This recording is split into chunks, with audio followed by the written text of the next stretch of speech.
O senador Eduardo Girão levou à tribuna do Senado uma série de exemplos do discurso que vem sendo propalado pela extrema esquerda, incentivando a intolerância e até mesmo a violência contra a oposição ao governo Lula.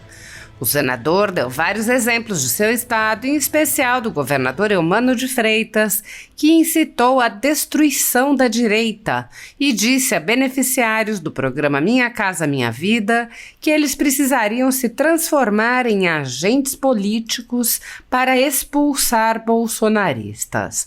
Girão disse: "Esta é realmente a volta do amor. Nós vamos acabar com eles. Não é arrogância, soberba, é realmente... Podemos considerar discurso de ódio? Intolerância?" O senador apontou: "O governador Eumano expõe exatamente a visão que tem da política.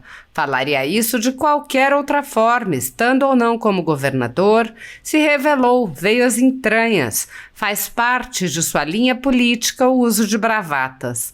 Temos um governador de extrema esquerda que encontrou um projeto de poder com a sociedade amordaçada e que quer enfiar goela abaixo esse discurso de ódio, quer estabelecer um novo normal político com a sua velhíssima visão." Girão lembrou que a fala do governador se deu durante um evento do MST e trouxe outro exemplo da Conferência Nacional da Juventude em Brasília, onde jovens de direita foram fisicamente agredidos e ameaçados. O senador enfatizou que a péssima gestão dos governos de esquerda é acompanhada por gastos exacerbados em propaganda e publicidade e que tais ações ocorrem em sintonia com o governo federal. Ele disse: "Essa gravíssima declaração do governador clamando por mais violência do MST, já não basta o que está acontecendo de invasão pelo Brasil sob o olhar omisso do governo Lula, lamentavelmente está em plena sintonia com as amizades do atual presidente com ditadores sangrentos como Daniel Ortega, Nicolás Maduro, que destruíram seus países, e permite também compreendermos o porquê de tanta complacência com as ações do Hamas em Israel." A ditadura da toga segue firme. O Brasil tem hoje presos políticos e jornais, parlamentares e influenciadores censurados. A Folha Política tem toda a sua receita, gerada desde 1º de julho de 2021, confiscada por uma canetada do ministro Luiz Felipe Salomão, ex-corregedor do TSE, com aplauso e respaldo dos ministros Luiz Roberto Barroso, Alexandre de Moraes e Edson Fachin. Todos os rendimentos de mais de 29 meses de trabalho do jornal estão sendo retidos sem justificativa jurídica. Anteriormente, a Folha Política teve sua sede invadida e todos os seus equipamentos apreendidos a mando do ministro Alexandre de Moraes. Mesmo assim, a equipe continuou trabalhando como sempre, de domingo a domingo, dia ou noite, para trazer informação sobre os 3 poderes e romper a espiral do silêncio imposta pela velha imprensa, levando informação de qualidade para todos os cidadãos e defendendo os valores, as pessoas e os fatos excluídos pelo mainstream, como o conservadorismo e as propostas de cidadãos e políticos de direita. Se você apoia o trabalho da Folha Política e pode ajudar a evitar que o jornal seja fechado, pela ausência de recursos para manter sua estrutura, cumprir seus compromissos financeiros e pagar seus colaboradores, doe qualquer valor à empresa Raposo Fernandes por meio do Pix, cujo QR Code está visível na tela, ou por meio do código ajude@folhapolitica.org. Caso não utilize Pix, há a opção de transferência bancária para a conta da empresa Raposo Fernandes, disponível na descrição deste vídeo e no comentário fixado no topo. A Folha Política atua quebrando barreiras do monopólio da informação há mais de 10 anos e, com sua ajuda, poderá se manter firme e continuar a exercer o seu trabalho. Pix ajude@folhapolitica.org. Assim está. 10 minutos, presidente, 10 minutos. Paz e bem, paz e bem. senhor presidente Rodrigo Pacheco, senhoras senadoras, senhores senadores, funcionários dessa casa, assessores, brasileiros que estão nos acompanhando graças ao trabalho sempre muito eficiente da equipe da TV Senado, da Rádio Senado e da Agência Senado. Senhor presidente, ao participar do 34º encontro estadual do MST, o atual governador do Ceará, Elmano Freitas, fez um discurso que me surpreendeu e surpreendeu aos cearenses que conheciam uma postura de diálogo, de tolerância, mas parece que algo diferente foi revelado e as pessoas ficaram preocupadas. Um discurso extremamente agressivo, no qual destaco 2 trechos apenas. Abro aspas. Olha só o que o governador do meu estado, do Ceará, da Terra da Luz, colocou. A direita quer voltar para aquilo que ela não fez, que é a destruição do PT e do MST. Mas antes que ela acabe conosco, nós vamos acabar com eles. Fecha aspas. Senador Magno Malta, essa é realmente a volta do amor. Nós vamos acabar com eles. Não é arrogância, soberba, é realmente, podemos considerar discurso de ódio? Intolerância? No segundo trecho, ele agrava ainda mais a ameaça, dizendo literalmente, olha só, abro aspas, as 10.300 famílias não podem ser apenas beneficiárias do programa Minha Casa Minha Vida.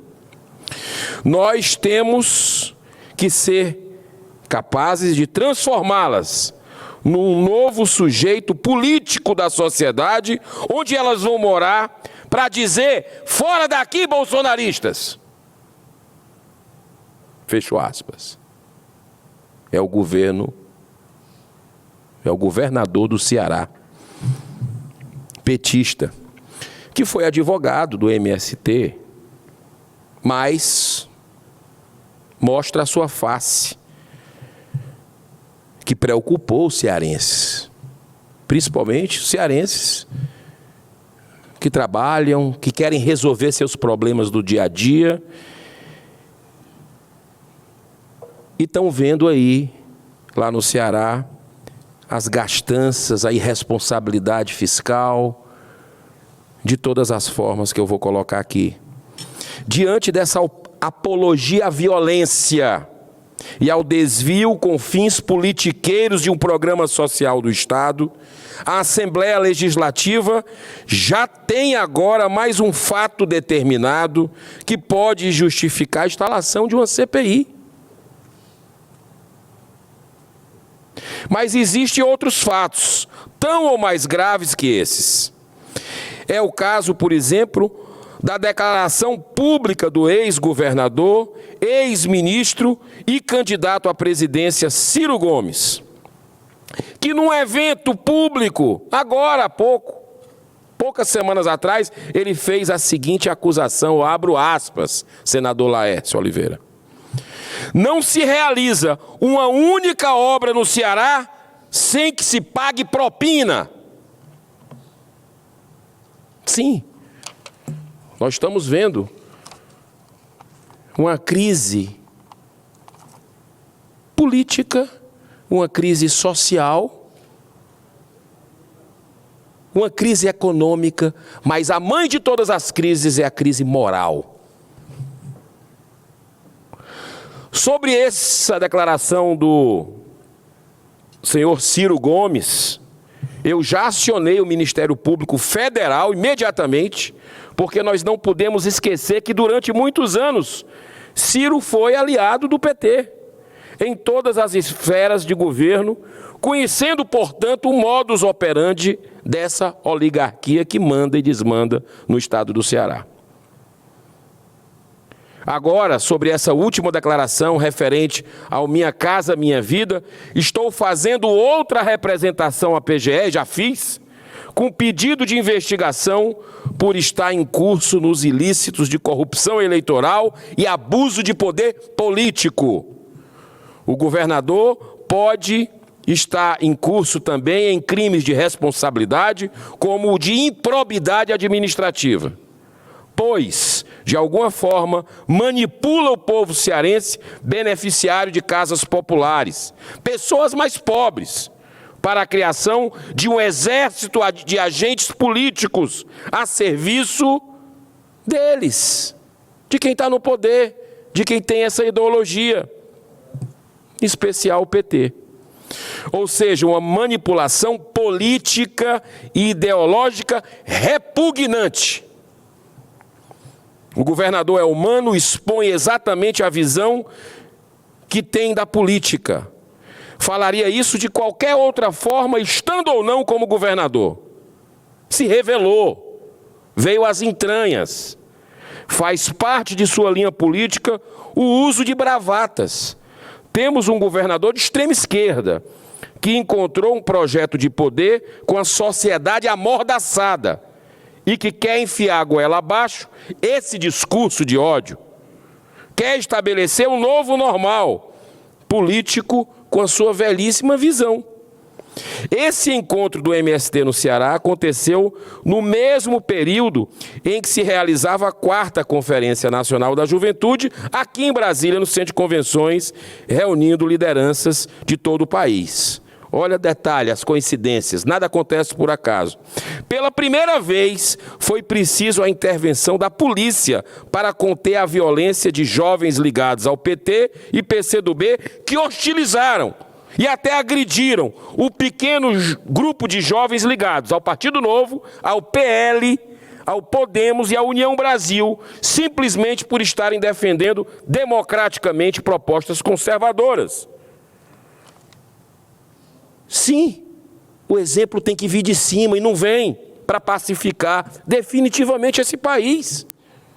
Ainda nesse mesmo período, o jornal Estadão destacou outra abusiva declaração feita pelo líder do governo na Câmara, o deputado José Guimarães. Abro aspas. Se tiver que fazer déficit, nós vamos fazer, ou a gente não ganha a eleição.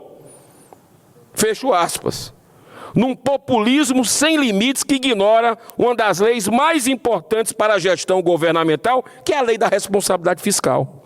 Esse tipo de declaração, senhor presidente, ajuda a entender porque o Ministério Público Eleitoral do Ceará pediu a cassação e inexigibilidade da chapa petista vencedora das últimas eleições ao governo e ao Senado por abuso de poder, segundo denúncias feitas pelo ex-prefeito de Fortaleza, Roberto Cláudio, que também outrora foi aliado do PT. O estado do Ceará, governado nos últimos 10 anos por essa oligarquia, vem sofrendo o agravamento de várias crises, dentre elas da segurança pública, com indicadores de violência considerados pela ONU como caso de epidemia, que levou a capital, Fortaleza, a ser uma das 50 cidades mais violentas do mundo, onde facções criminosas dominam comunidades inteiras como um poder paralelo de Estado. Mas não é só isso, senhor presidente. O Ceará é um dos estados brasileiros onde existem mais pessoas recebendo Bolsa Família do que com carteira assinada de trabalho. Mesmo assim, o governador mantém um orçamento milionário. Eu vou aqui falar outra coisa. Bilionário, B de bola, I de índio. Bilionário com propaganda e publicidade. Nos mesmos níveis que levaram o PT, está lá no poder já há 8 anos, completando agora 9, o seu antecessor, hoje ministro Camilo Santana, a gastar um B de bola aí de índio, 1 bilhão e 100 milhões de reais em propaganda. Além desse brutal desperdício, também aumentou, senhor presidente, os gastos com o uso abusivo de jatinhos e helicópteros, que só no primeiro semestre consumiram 15 milhões de reais. Concluindo, essa gravíssima declaração do governador, clamando por mais violência do MST, já não basta o que está acontecendo de invasão pelo Brasil, sob o olhar omisso do governo Lula, lamentavelmente está em plena sintonia com as amizades do atual presidente com ditadores sangrentos como Daniel Ortega, Nicolás Maduro, que destruíram seus países.